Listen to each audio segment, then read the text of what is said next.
Welcome back to the Encore Audio's YouTube channel. I'm Taper Dave, and this is my channel. You know, I have found a spindle full of sandy beach. It says Sandy B on it, but it is Sandy Beach. He passed some time ago. You can look down in the description. It gives a description of how and when he passed. He was at a step study, in his daily morning step study meeting, and reading the first step, and what a way to go. Anyways, I found a bunch of workshops and individual talks, the Brentwood meeting. It's my full collection. I hope you enjoy this talk. Have a good day if you want to. I really hope you do. Well, we're all back from the 4 hours of silence and the bonfire and the marvelous experience that we find in that setting. And from the very beginning, we decided to end Saturday night by asking a couple of our friends that are here to share with us for about 25 minutes each, no longer, anything they feel like talking about. There's no format. It is whatever is comfortable for them. And I'm very, very pleased that the two gentlemen that agreed to share, I'm just so happy they said yes. And so I'd like to introduce our first special guest from Los Angeles. Come on up, Jim.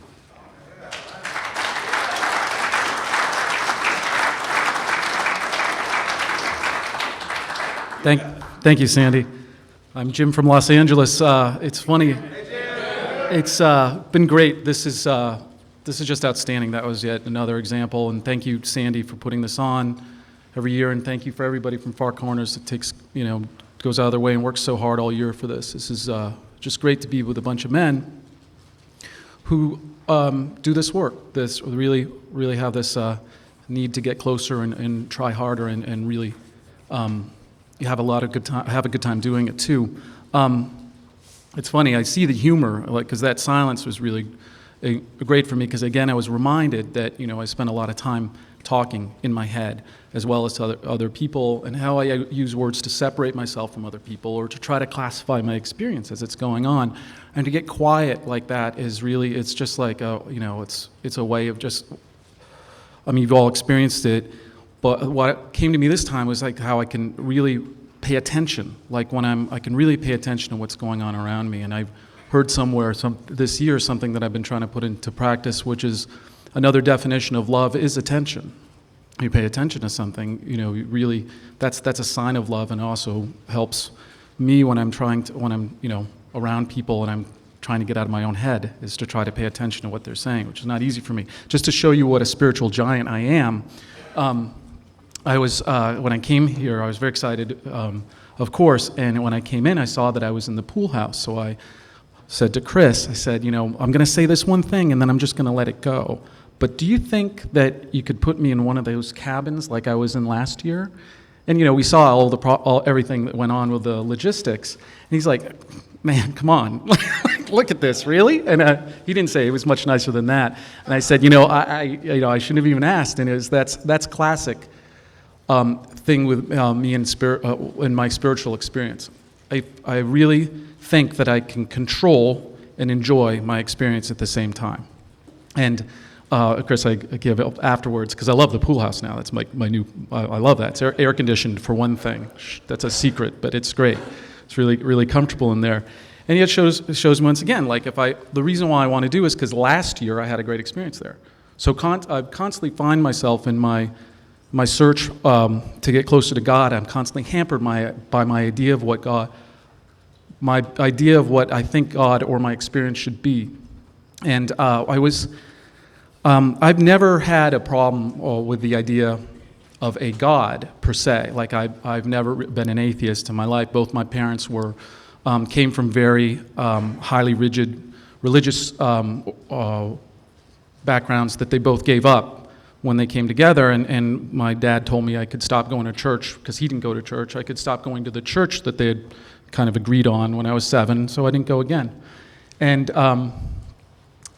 I discovered, I discovered early on the the joys of drinking and doing drugs. I thought it was 12, but I think I found some papers recently that were actually things, drawings, and like little notes I wrote in 6th grade. So actually, it was already then I was joking about drinking and stuff like that. So early on, I found, a sense of relief from my overly self-conscious state of mind that I never felt comfortable, which is, something I think most of you are probably familiar with. And the thing that happened to me is when I was, I had this great good fortune through experimentation with drugs. I had this incredibly powerful spiritual experience when I was 19 years old. Now, of course, I think it was definitely a legitimate experience. No one else had the experience, and it was an awful experience. Because what happened is I got to experience every level of fear that I had in myself, all the way down past the fear of death. I didn't know that I was afraid of things below death. And then in the absence of that, I felt this great spirit move in. And I had this connection, which I really understood. I really felt a part of everything in a way that I didn't know was possible. And I felt enormous relief and understanding. And then for 2 months after that, I worked on a farm in Virginia. I was by myself. And I was doing a lot of reading, and I was reading about classic, like, mystical experiences. And I'm like, yeah, that's what happened to me. So when I returned back, I was in college at the time. When I returned back to college, I was a changed person. Yet within a month, because I had nothing to, I didn't have a community to share this with. I didn't know how to live with this. It was like I was given this like helicopter ride to the top of the mountain. I saw this bright light, and then I was put back down, and I was trying to integrate that into my life, and I just couldn't do it. And what I got out of that, my lack of experience, what I did with that is that I tried to, first of all, I felt like that God was transcendent. That there was a God, but he wasn't involved with what was going on down here. There was something that it was elsewhere. And the other thing that happened to me is that I wanted to have that feeling again. I wanted to go back to have that feeling, so I tried drugs, and that didn't work because it was just trying to do the same thing. I tried to have the exact same thing happen again, didn't work. And then I tried to follow different paths, like I went and investigated the Quakers, some Tibetan Buddhists, and everything just didn't quite fit. It didn't make any sense to me. And so what happened is it isolated me. And that was my first experience with like spiritual pride, because at the same time that I felt like I'd had this experience and it didn't make sense to anybody else. But I knew that it was true. But as time went on and I couldn't keep it alive, I started to feel more and more apart from it. And so after, I remember for one case, I was with these great guys, these guys, Sandy, I never knew you worked in hospice. I had the good fortune to meet these Catholic priests that were involved in the Cornell Burn Center, and they were hospice priests there. For various reasons, I was finishing up my finals, and I was with these guys, and I'm like, I'm amazed by what you guys do. I mean, they were living this life where they were of total service, and I'm like, I'm really interested in what you do, but I just don't. Do you guys really believe that? I mean, I can see it as a metaphor, but you really believe? They're like, yeah, we believe it. Like, and it just didn't. I couldn't do it. It was something I didn't know how to give it. I was trying to get all these things. I was trying to piece it all together, and it wasn't fitting. It was very fragmented. So the frustration that came to me from then, I came to my ego. This whole time, I'm like trying to kill my ego. I see my ego, my self-centeredness, like all these things, but I'm still resisting it and fighting it, and therefore it makes it stronger. And so what it did, it played a little trick on me. It said to me, that experience you had was not true. The actual experience of life, the real life experience, is that we're alone. We're not actually connected to one another. That's a lie of your biology. I mean, Sandy talked about, you're in the middle, and as you turn around, you're obviously in the center of your universe. That was part of that. But what it really was is that we're mammals, right? We're social animals, and so this idea of love and this idea of being connected to everything is just a lie that comes from our biology. And what the real truth is, beyond humans, is that we're cold. It's the cold universe. The cold, hard truth is that we're alone. We're alone. There's no way around it. And this allowed me to do two things. It allowed me to have incredible amount of self-pity, right? And what self-pity allowed me to do was have license. So because if none of this was true, I could do anything I wanted. Now at this time, I'm already married because I figured that would fix me, and it didn't, right? So I start doing whatever I want. I'm living the double life. I'm living at the top of my life, and what I'm showing to everybody, I'm trying to dance the dance, but deep down, I'm just following deeper and deeper into these into all sorts of things. Because what happened is when the problem with a lie that's told to me like that is that once I start believing that lie, is that then I'm separated from the truth inside of me, and I'm not able to love, because it's all this separation. Again, it's always an opportunity for me to be separated. And so when there's no love, like if I'm separated from the truth inside of me and I'm not loving, people, I'm not connecting to people. In fact, I can't love, right? Because I have to be separate in order to do the stuff that I want to do, in order to get away with what I want to do. And then I start doing this, I start becoming even more disconnected, and over time, it just doesn't, in the end, it just becomes the sort of thing that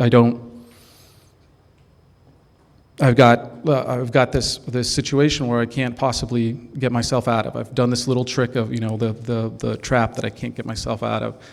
And, there are certain things that happen, and I thought I might see my way out of it, and by this time I'm drinking all the time. I got a job in an office where I can close the door and I can drink. I find the people at work that I drink with. I'm just, this is the way that I figure life is going to be, and it's getting smaller and smaller. I'm making more and more concessions, and I figure I can't find God, right? I'm not looking for God anymore, and that's the reason why I can't find him. But that's he's not showing himself to me, so obviously he doesn't exist.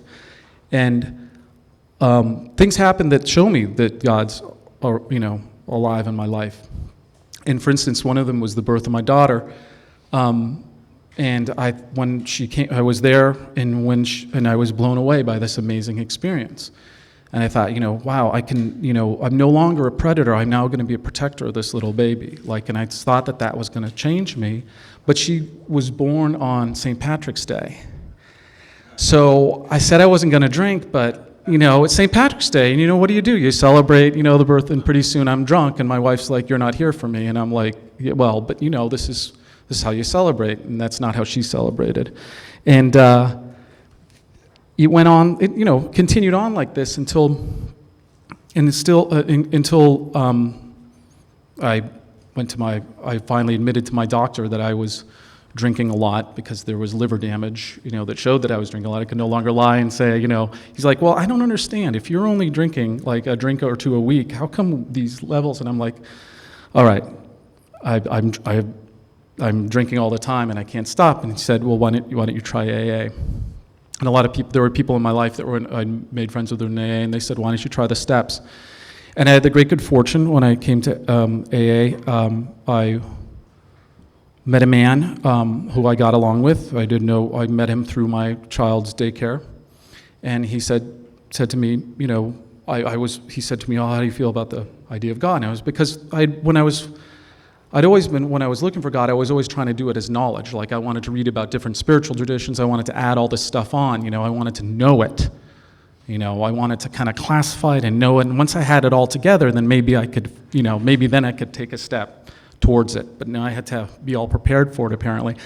And this man was completely irreverent, not interested at all in what I knew about, what my ideas were about God, or what God was. And in fact, he kind of made fun of some of the ideas that I had. I thought that was kind of rude. He's not interested in what I know. That's very strange, And this guy, I knew I was an alcoholic. I didn't know I knew what my life was unmanageable at that point because I tried to stop drinking. I tried to stop drinking, and it always just came back harder when I said I'm not going to drink, and I made the commitment I would drink earlier in the day. So I knew it was like the first step made sense to me, but for all that I thought that I had God in my life and understood God, it wasn't until I took the second step, and I said one of the first honest things I'd said in a long time when he said, do you believe in the power greater than yourself? And I said to him, no, I don't. I don't. I've been interested in God my whole life, and all I've been interested in is that it's made me feel better about myself and better than other people. that I have a connection to something, and it said what I was doing was taking that connection, which was real, and distorting it.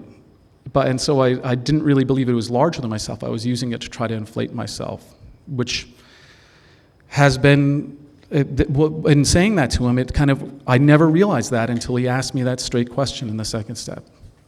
And then he said, do you believe that, I believe in a power greater than myself? And I said, yeah, I definitely believe that. I've heard your story and I believe it. And he says, do you think that could happen to you? I was like, well, I don't know. I've been around this stuff a long time. It hasn't seemed to take me. He goes, but do you believe it's possible? Is it possible that could happen? I said, sure, anything's possible. And from that, we went instantly into the third step prayer, and we said the prayer together, held hands, and in my mind's eye, I'll never forget this, I actually saw a door opening. And I saw this light, and I had this feeling like I'd felt like when I was 5 years old, like the simplicity of this thing, that I was actually opening myself up to it. And then I promptly saw a figure closing the door. Do not open that door. Do not look behind door number 2. And I shared this with him, and he goes, well, that's good. That's your ego. That's your ego. Your ego's scared right now. It doesn't want that light. And this guy I followed, he had about 22 years of sobriety. A lot of you probably know him. His name is Scott Redmond. And he, what was interesting to me is that he kept this stuff fresh. He was fiercely attached to becoming closer to this higher power. He said he would always try something. He was always trying something new, reading something new. It was never stale for him. And using that as a model, and that's how I heard through Scott. I heard about Sandy, who was also the same way. Keep on moving toward the higher power, toward this connection. And we talked a lot about separation, and I came to understand, or I came to experience that there's this. The separation is a complete lie, and he directed me to, as I shared with him what I shared with you. And he led me to the Sermon on the Mount, the forgiveness prayer. And in that forgiveness prayer, it describes, there's 2 places that describe like this uncivilized alcoholic mind really well. There's many places, but the 2 that I think of is like page 62, selfishness, self-centeredness, that is the root of our problems. And then even though alcoholism is not mentioned in the forgiveness, the part of the Lord's Prayer written by Emmett Fox, he describes the law of the jungle, that we think that we're allowed. We can live separate from other people because that allows us to take what we need to take and take advantage of other people before they take it from us. And that's a lie. And that broke me open. And I saw that is a lie. And I'd been telling myself a lie for a long time, and I've been saying it just so I could help myself to whatever. I didn't want to work for any of this stuff. I wanted it automatically, and if I wasn't going to get it, I'd take it anywhere I can. And that really redirected my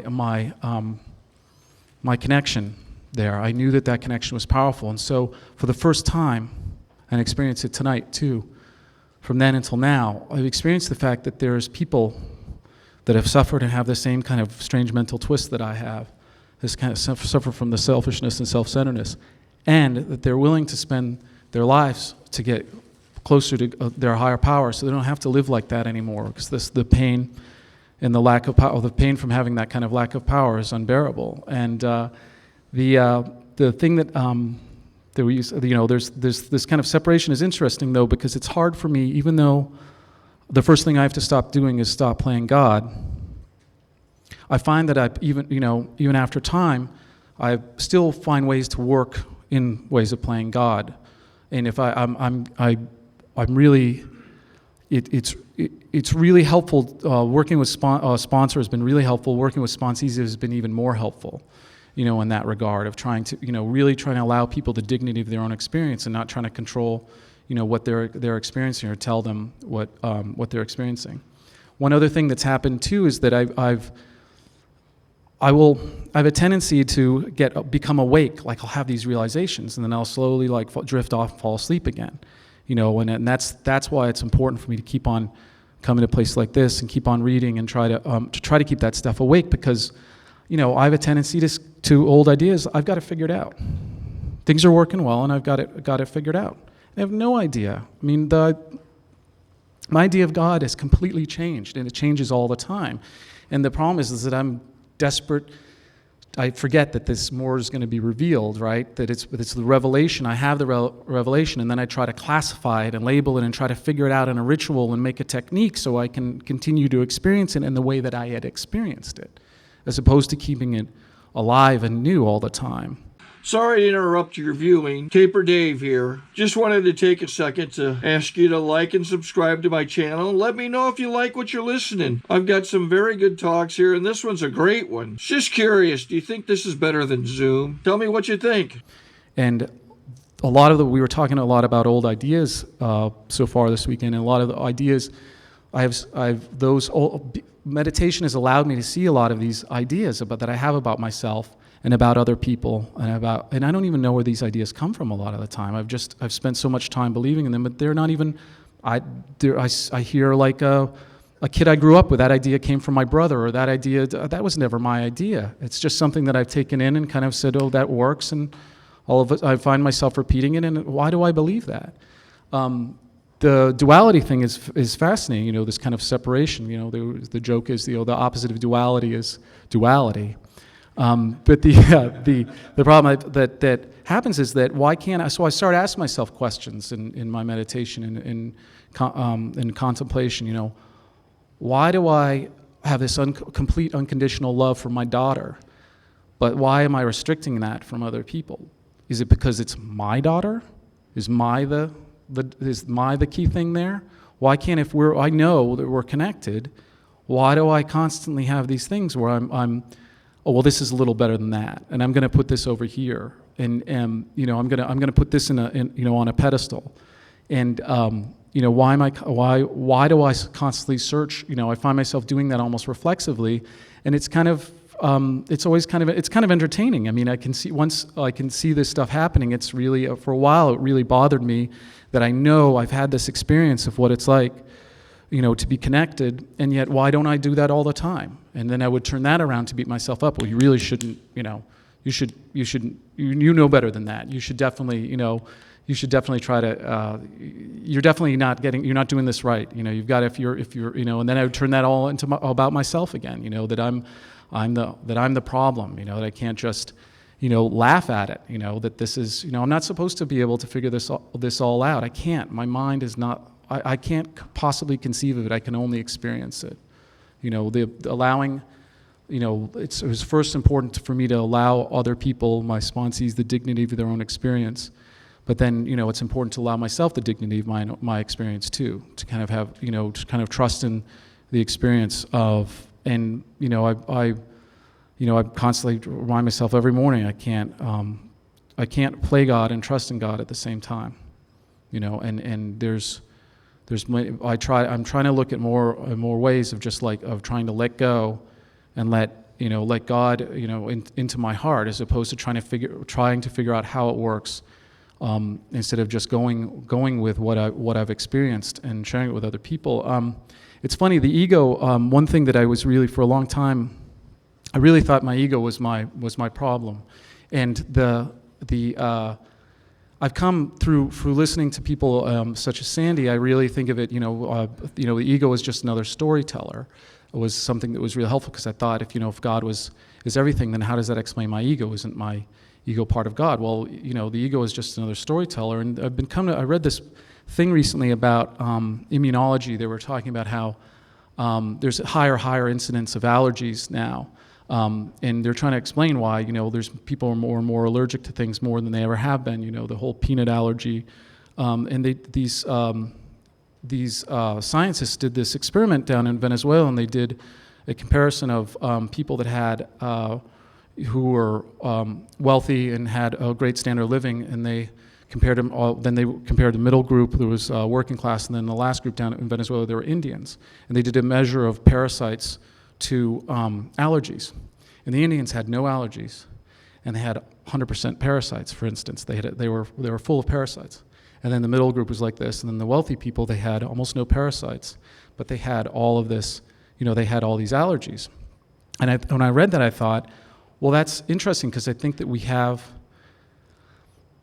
the ego is sort of came about from our need for our sense of survival. Like there was a time where we had to, motivate ourselves to to get what we needed out of nature when things were, a lot tougher. And in a relatively short amount of time, our culture has become to the point where we've been provided so much that I think the ego has a lot of time to basically, start seeing where it can cause problems. I think it's, where it can say, well, wait a minute, instead of saying I need to do this to survive, it's like that person looked at you the wrong way.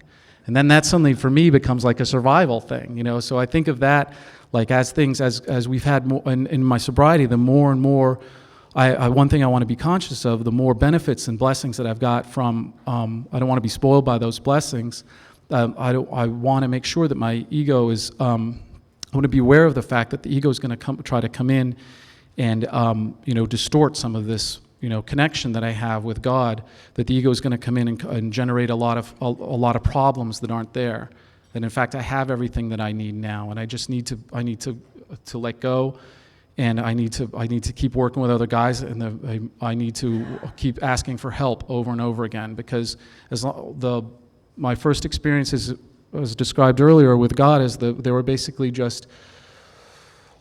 just basically distortions of my ego, and I was trying to do it all on my own.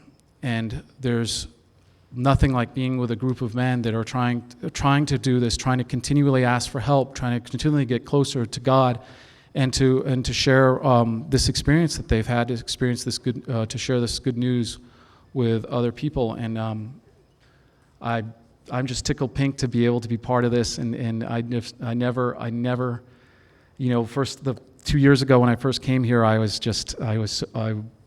just changed so much just in that short period of time, mostly because of the ability to come here and listen, and listen and really try to keep my heart open, as opposed to try to figure it out, just to kind of try to enjoy the experience. So thank you very much.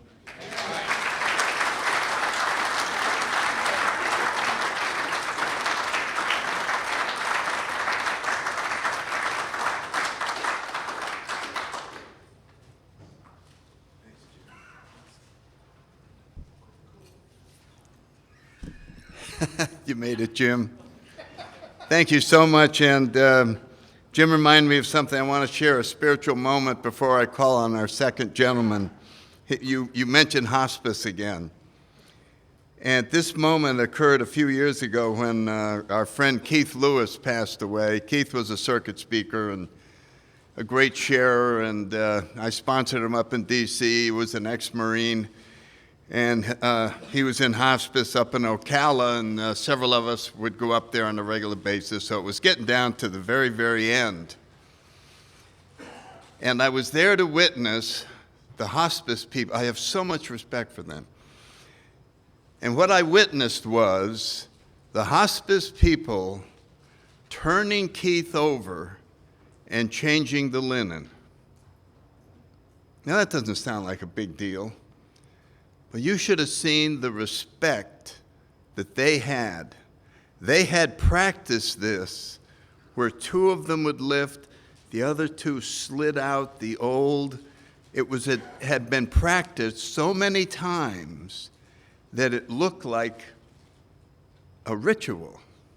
And then he was turned with all new linen, and then they gracefully departed. And the thought came into my mind that I've seen something like that before at Marine Corps funeral services. When the Marines, in their dress blues, take the flag off the coffin, they fold it. It ends up in a perfect triangle, and with great respect, they go over and give it to the widow. And it came back, and I just want to tell hospice how wonderful they are. Okay, now we're going to get to our second gentleman, who I've known for many, many years, and he lives, a lot of you that don't know Florida, he lives in Mount Dora, Florida. You didn't know that Florida had a mountainous area. You think of it as a flat state, but George lives in Mount Dora, and I went up to visit, and I came home with a bumper sticker that said, "I climbed Mount Dora." And due to erosion, Mount Dora isn't as high as it used to be. It used to be 352 feet, and it's now only 351. I think we got a great talk going on here. Thanks for watching the channel. Taper Dave here. Just curious, do you think this is better than Zoom? Let's welcome my dear friend George. Come on up.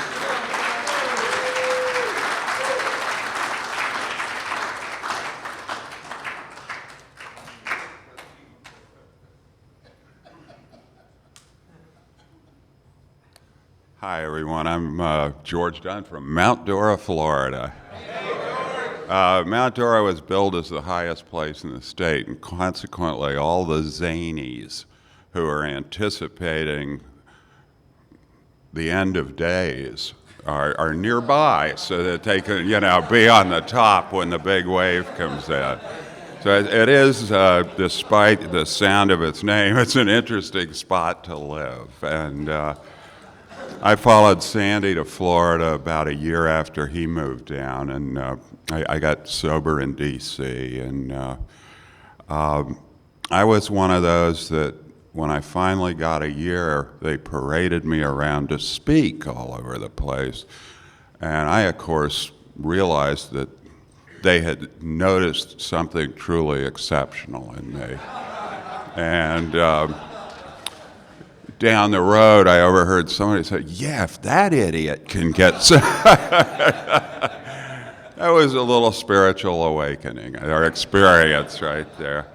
But I was one of those, I really met Sandy well the first time he helped me the most, which was on my way to the State Mental Institution in Virginia.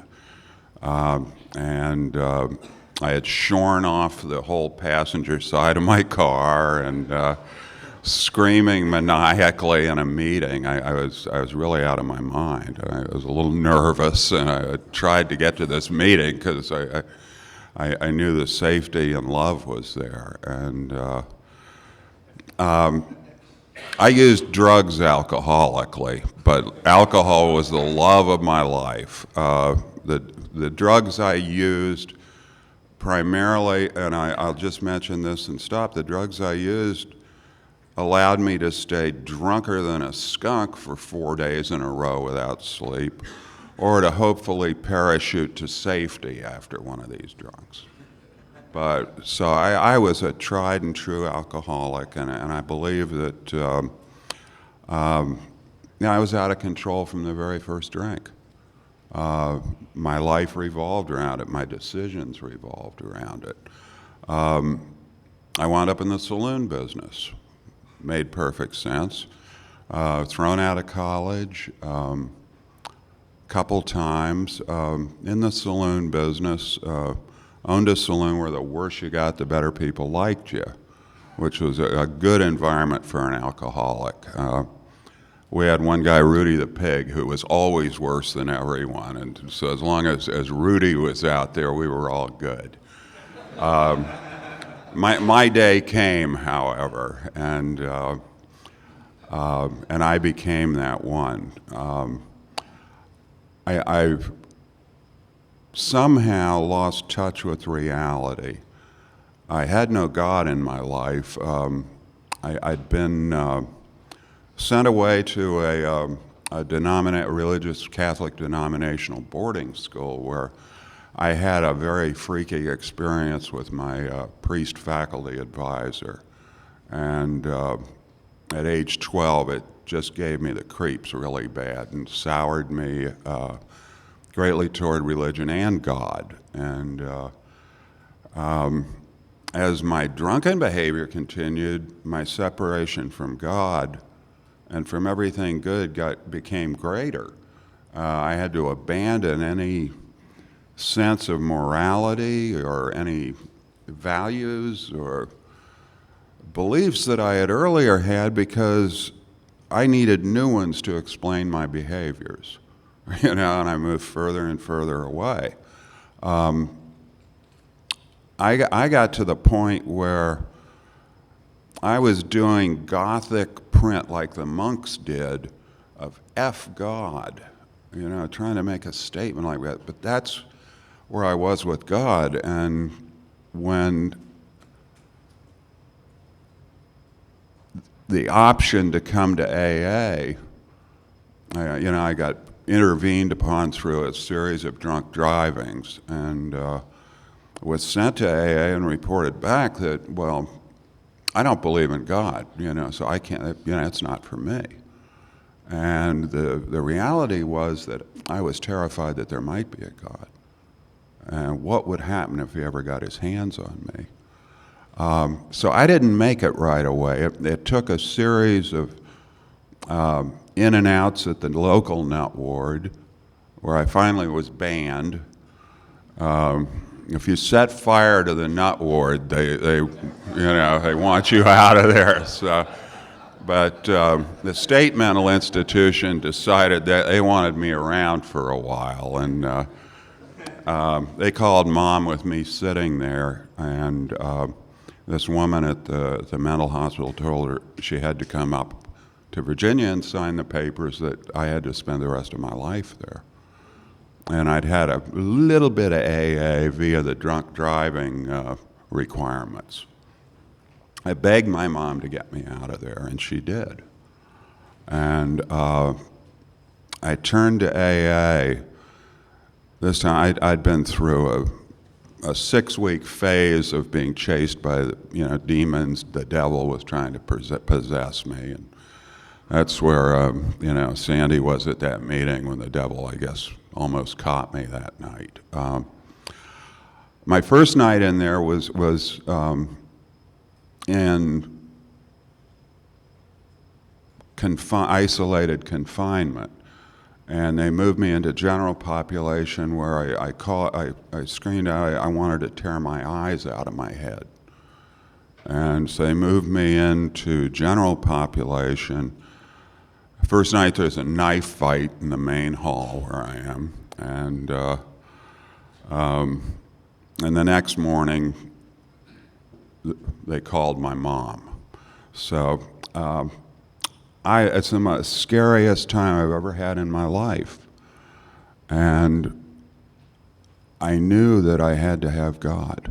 I had to have God.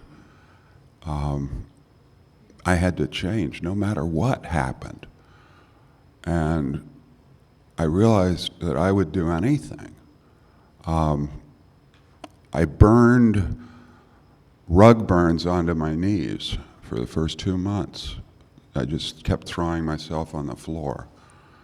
I who didn't believe. And I think the first sign for me of a spiritual experience, I had gotten this great sponsor up there that was in my neighborhood, would be at the meetings every night that I was going to, a man named Buck Doyle. And Sandy, of course, knows him. And I finally confided. Buck had visited me at the mental institution. He knew, but I finally revealed this terror. I said, Buck, I think I'm crazy. I thought there was no hope. He said, hell, we're all crazy. It's just when we drink, we get caught. My early spiritual experiences came in the form of being gently, piece by piece, restored to sanity. It was amazing. Every meeting I went to, I was like a loose jigsaw puzzle in a box, and people were, pieces were a piece here, a piece there, and I was on the lookout for God at this point. I had a white lightning experience at home. I had one of those. I think, God knows, I probably needed one. I'm one of the hard-headed variety. And but anyhow, I had this consciousness of God throughout my early sobriety. And it came and be lovingly restored to sanity. And it came again when I did my I did the third step just because, boy, I got no better option. I better do this fast, you know. I got on my knees and did it. But in the fourth step, you all were talking about a God of our understanding. And I thought, boy, I hope he's forgiving. I really need a forgiving God here. And in this fourth step, this God was there with me writing it and forgave me and understood me. And I knew this, I sensed it. Again, in the amends steps, amazing things happened there. And things were happening along the way. I know that there were so many times I should have been dead before I got sober that God was dragging me through the sand. You know, we all know footprints. And I couldn't be open to see it then. It was either great luck or else I'd been yet again a victim of circumstance was my idea of a godless world. But now in the program, I'm seeing God and looking for God, but I don't trust him beyond my sobriety. You know, I want the right of decision in women, jobs, what I do other than stay, you know, go to meetings and all. If that makes any sense. I was just, my God, you know, help me stay sober today. And by sober, I meant help me not drink. It's amazing that they talk about how the door can be opened a little more and a little more. And I love, Jim, how you were talking about staying open and, you know, letting it open. And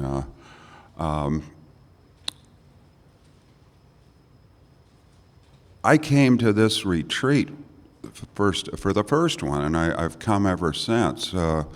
It's been the most profoundly positive influence in my sobriety and in me. Since I got sober, I had reached a point that letter speaks to, of the mission of this retreat. It's for those men who have been sober a good while and kind of feel like I've come this far and this may be it. And I was ripe when I got here. I'd been in a marriage for 20 years in the program, and my wife was in the program, and she'd been on drugs for the last 12 years. And I was dying inside, and just dying inside. First time I was here, the book that came into my hand was Chuck C's Pair of Glasses. And I got a clarification there. He even went further than Bill Wilson. He said, God either is or he isn't. And if he is, he's everything. And if he's everything, he's more than substantial to all my needs. And I knew at that moment that I needed to enlarge my God. That's all it was. My limitations were my own. I couldn't possibly conceive of a God. But yet, as I sought God in each area of this, what I was going through, and I ultimately filed for divorce after having done everything possible. And, you know, which even included looking at myself, you know.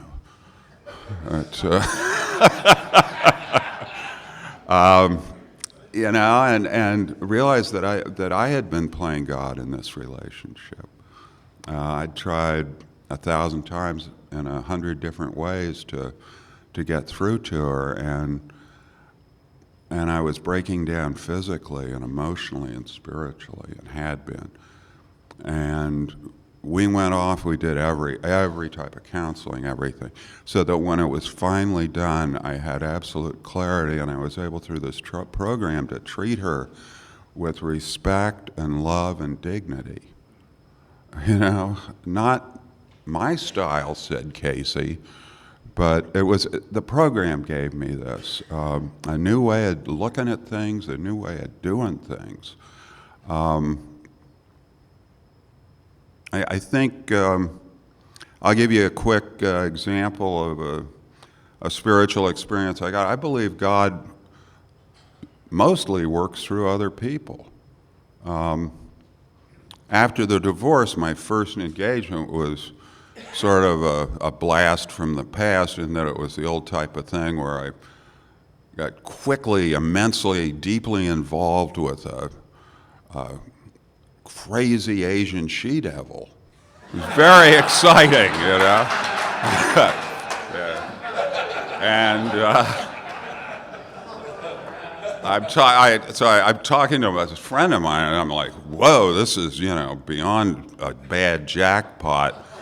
And God spoke through him to me and said, if you'll remember when George Washington gave his farewell address to the country, he admonished us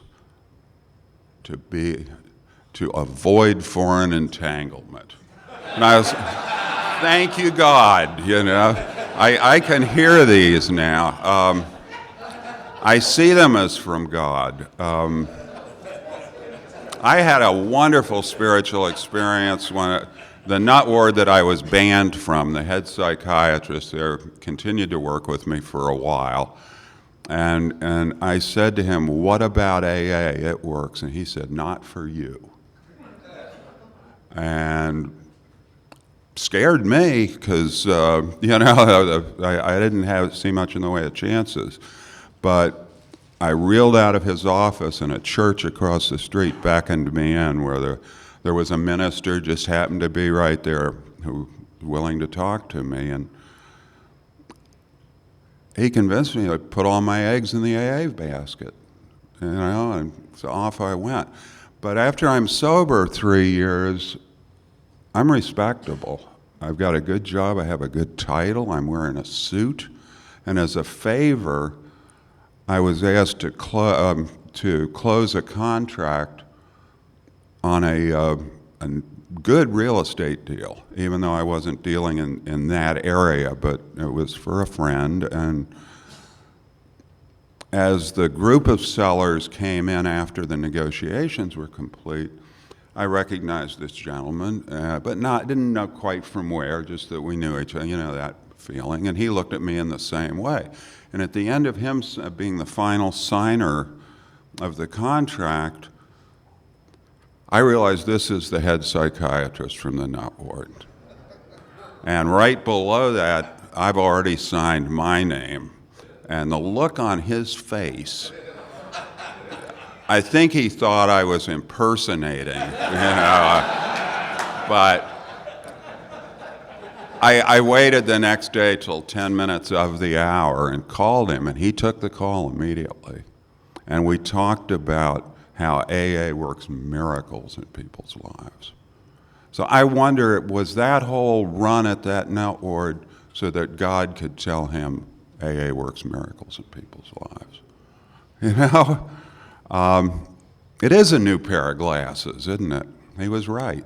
I don't know. I was given the amazing opportunity this year to work with a man coming in almost as crazy as I had come in.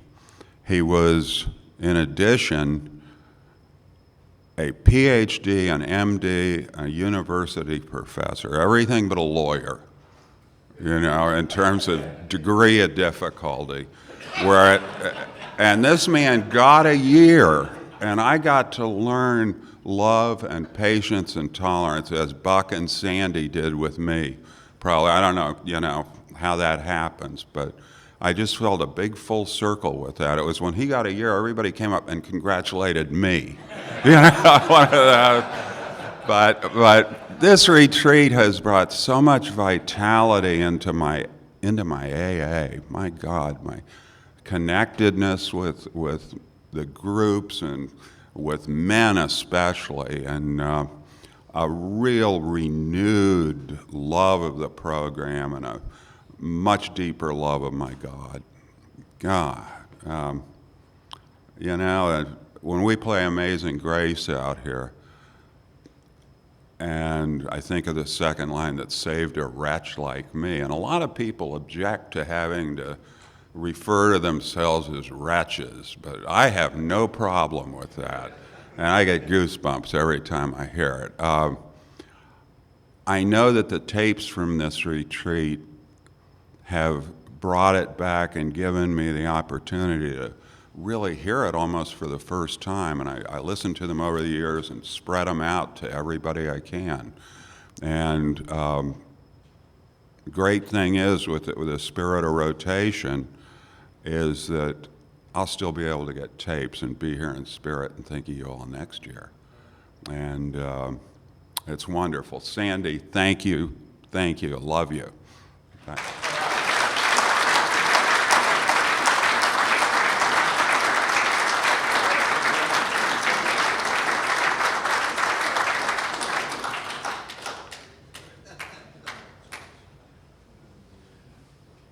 Oh my goodness. That was two wonderful sharings, and I really appreciate it. And I just have to tell you my side of George and Buck Doyle. Do you mind, George? I'll be right with you. Buck was Mr. AA in Northern Virginia. He was the man. So Saturday night was his big meeting, so I was there, and he saw me, and he goes like this, and you run right over. And he said, Sandy, George is coming. I think he's really messed up tonight, so you stand at the door, and when he comes in, you stay with him. So I had my marching orders for the night, so I'm standing there, and here comes George. And I did notice that his eyeballs were enormous.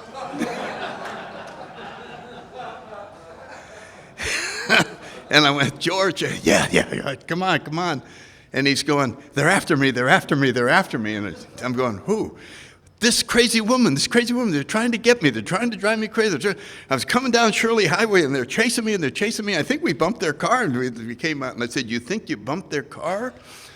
Well, let's go look at your car. And went out, there's a door missing.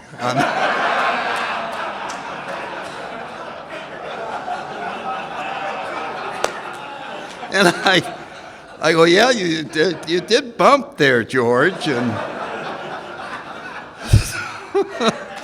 so we went back in, and I sat next to him.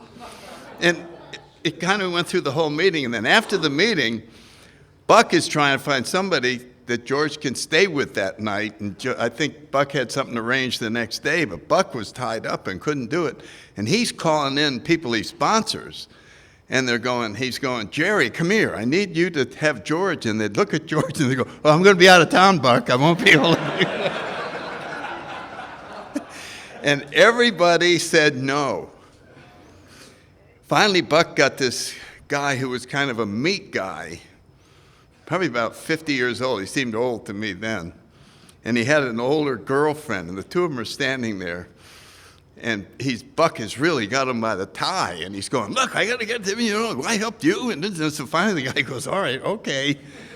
And he goes, George, come here. This is Frank, and he's going to take care of you tonight. And this is his girlfriend, Alice. Alice must have looked like the woman was chasing George down Shirley Highway. And he went right for her throat. And the thing I remember the most was the guy looked at Buck and said, I don't think so, Buck.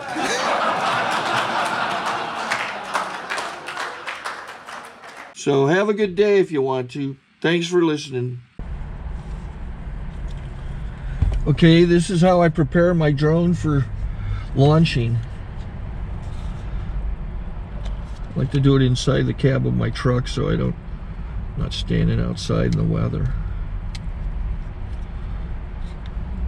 To install the joysticks for control, up and down, right and left, powered on.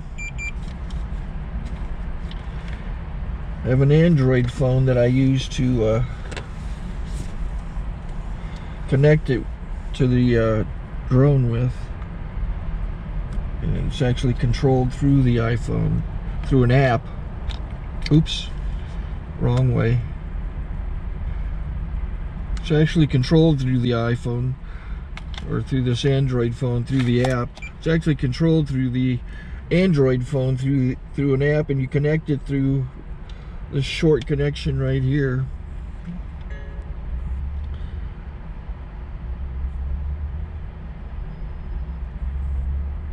Remote control connected. Remote control's connected. So I pull out the drone. I have to extend the legs. Long legs extended first, then the short legs. Remove the gimbal protector. Set that aside, then power it on one short burst, then one long burst. I lay it down. So I have to go to calibrate. So the drone's not connected yet. It shows you here as this drone gets disconnected, even though the remote's powered on. So the drone has to establish it's connected. So I go into the app to calibration mode. First I'll calibrate the remote controller. Start calibration. Out, in, oop, out, in, up, down, and then this little wheel is to control the gimbal. So it's calibrated. Go to gimbal calibration, start calibration, and then it calibrates the gimbal. I don't know if that shows up. The gimbal's moving all over the place. Changes, you can see it on the video. And I'm calibrated to take off. It's acquired 7 satellites at the moment. There are 26 satellites up in the sky, which it has to acquire before you can take off. So it's connected. It's got enough satellites. This is white. I can go to press this little arrow button, swipe right to take off, and it would start the motors if I slid this to the right. But I'll wait till I get outside. Don't want to do it inside.